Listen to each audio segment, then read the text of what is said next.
Hello बच्चों, चलिए आज का हमारा प्रश्न है, माना n में एक द्विआधारी संक्रिया स्टार ए स्टार बराबर ए और बी का एल एस लेस पे द्वारा परिभाषित है। निम्नलिखित को ज्ञात कीजिए। हमें ज्ञात करना है n में कौन से अवयव स्टार संक्रिया के लिए व्युत्क्रमणीय है। तो यहाँ से इस प्रश्न को करने हेतु हमारे पास यहाँ से हमारी मुख्य अवधारणा रहेगी। मुख्य अवधारणा यहाँ से हम लेके चलेंगे। प्रश्न के अनुसार हमें दिया क्या गया है, ए स्टार बी का जो मान है वह है एलसीएम या लेसेप किसका ए व बी का। तो यदि अब हम यहाँ से देखें तो यदि एलसीएम की परिभाषा के अनुसार देखें तो ए बी का जो एलसीएम आएगा वह सबसे छोटा नंबर आएगा, सबसे छोटी संख्या जो ए व बी दोनों से विभाजित है, दोनों ए व बी से विभाजित है। अब यदि प्रश्न के अनुसार देखें तो यहाँ से हमारे पास हमें ऐसा देखना है कौन से अवयव व्युत्क्रमणीय है।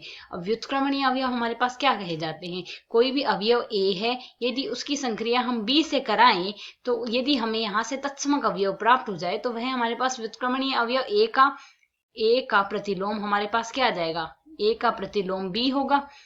ए का प्रतिलोम बी है, यही आता है यहाँ से इसके अनुसार। तो यदि हम यहाँ से देखें, यदि स्टार संक्रिया के सापेक्ष देखें तो एक हमारे पास एक और ई हमारे पास क्या होता है, ई हमारे पास एक ऐसी संख्या है जिसकी संक्रिया किसी भी अवयव से करा दे, या तो ए स्टार ई देख लें या ई स्टार ए देख लें, हमेशा हमारे पास ए ही प्राप्त हो तो ई हमारा तत्समक अवयव कहलाता है। तो यदि अब हम देखें ए स्टार बी हमें एलसीएम दिया गया है, ए स्टार बी हमें कहा गया है एलसीएम है किसका ए व बी का। तो यदि हम यहाँ से देखें एक हमारे पास एक ऐसी संख्या है जिसका एलसीएम हम किसी के साथ भी कर दे, एक व एल या एल, यह हमारे पास बी स्टार ए का मान भी तो यही आ रहा है।